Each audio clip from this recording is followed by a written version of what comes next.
Hi everyone, I thought I would do a bit of a narration on this video. This was filmed over Easter at the Birchip hang gliding comp. Birchip is a great place to fly because the paddocks are huge and you can get quite high there. It's not uncommon to get between 8 and 10,000 feet on a good sunny day. At this point I'm probably 15 minutes into the flight, maybe 20. And you can see where I took off from. The tow paddock here is quite large and it allows us to run multiple strips. In the competition we had about 34 pilots, I think. I think we had 7 teams of between 4 and 5 pilots to a team. The tow paddock lets us run many strips in multiple directions, north, south, east, west, as well as diagonal. A lot of people don't realise that we can tow the hang gliders off the ground. You tow up behind a car. The car has a gauge on it that monitors the tension on the line, and the pilot has a release that allows him to release at any time. He also talks to the driver during the entire climb, so that if anything goes pear-shaped, you can tell him to stop and release and fly off the line. If there's a lot of wind on the ground, you can normally get to around about 12 or 1300 feet on the tow, and if there's virtually no wind, you'll get around between 800 to 1000 feet. So once you release off the tow rope, that's where the skill comes in. You need to find a thermal. Otherwise, from 1000 feet, if you don't find a thermal, you'll probably be back at the end of the runway again, ready for a tow in less than 5 minutes.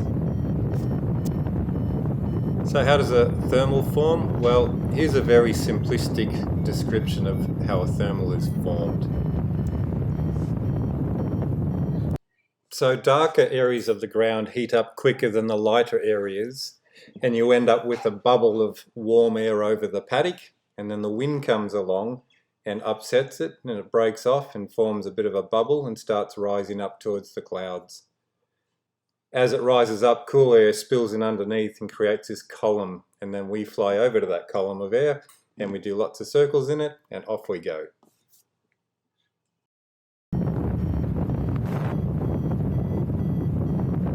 On this particular day we had a task from the tow paddock, which is marked here as Jill.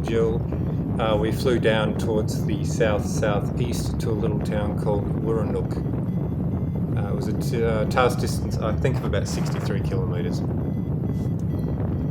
A task distance of 63 kilometres isn't very far, given that on this day some people were getting to 8,000 feet. But if you look up on the high level cloud, it's casting shadows on the ground, see all the shadows, and that cuts down the amount of thermal activity for the day. So on days like this, it's a bit of a struggle to get out of the paddock, get some altitude and fly any distance at all. So once you've released off the rope and you're lucky enough to find your first thermal, you circle in it for as long as you can and get as high as you possibly can. The first thermal of the day is fairly important. It can set you up for the rest of the flight. If you get a crappy thermal out of the paddock and you scratch and scratch and scratch at 800 feet for a couple of kilometres, you could easily bomb out. So the first thermal of the day is pretty important.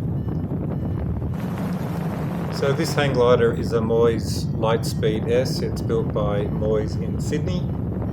It's got a sail area of about 150 square feet and weighs about 35 kilos. Its optimum speed to give you the best glide on the glider is about 48 kilometres an hour or 30 miles an hour. And I think it gives you a glide of about 12 or 13 to 1, so for every foot you drop, you can go about 13 feet forward. So I sped that up. I think I was around about 2,000 feet at the start of it, and now I'm getting close to cloud base. This particular day I got to just over 8,000 feet ASL, and it was very cold.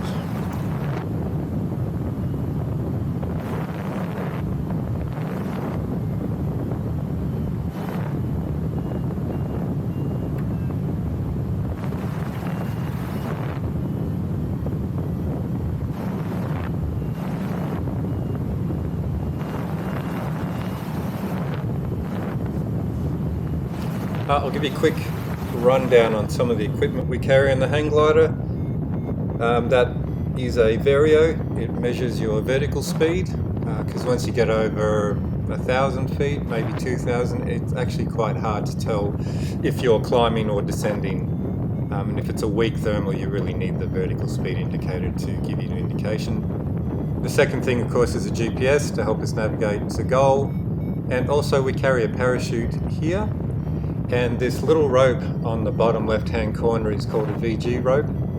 When you pull on that rope, the wings open up a little bit more and tightens the back edge or the trailing edge of the sail, which makes the hang glider a little bit more efficient. It gives you a slightly better glide, but at a cost. You lose a bit of handling. They become a little bit hard to steer. Now that I'm getting up almost to cloud base, I'm starting to look down course to see where the goal is, and also looking for other sources of thermals. Once you're fairly high in the hang glider, the best option for the next thermal is to find another cloud, and you'll see here there's a couple of clouds downwind of me, so I'm trying to figure out which one would be the best one to go to. We carry CB radios to communicate with other flyers and also our driver, and here I'm just turning the volume back up. I tend to turn it down when I'm not using it, so we don't listen to the farmers and stuff. And I'm about to tell him that I'm at cloud base and I'm heading towards goal.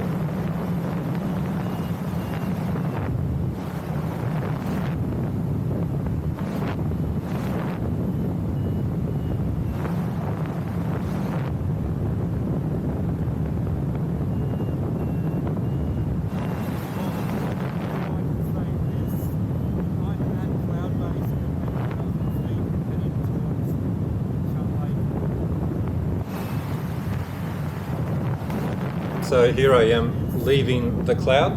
I've gotten as high as I can legally, and now I've already decided where I'm heading next, which will be to this cloud just in front of me. Generally speaking, the reason that cloud is there is because that's the top of a thermal.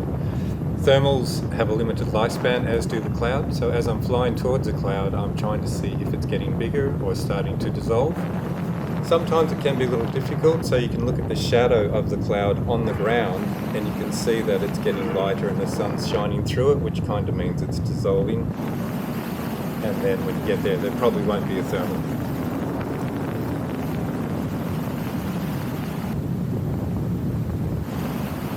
Here I am arriving at the cloud, and it was no surprise when I got there, given that it had gotten smaller in size, that there wasn't really a thermal when I got there.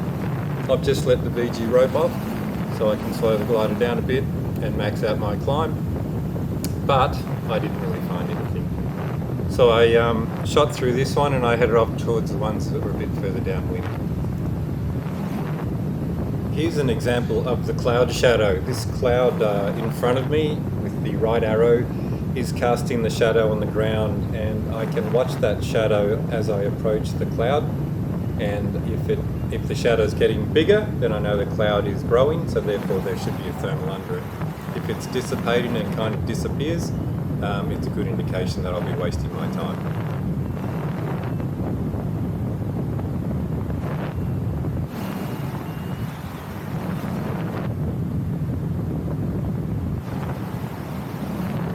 Here's a bit of a bird's eye view to give you an idea what it's like at 7,000 feet, albeit distorted. It's quite spectacular.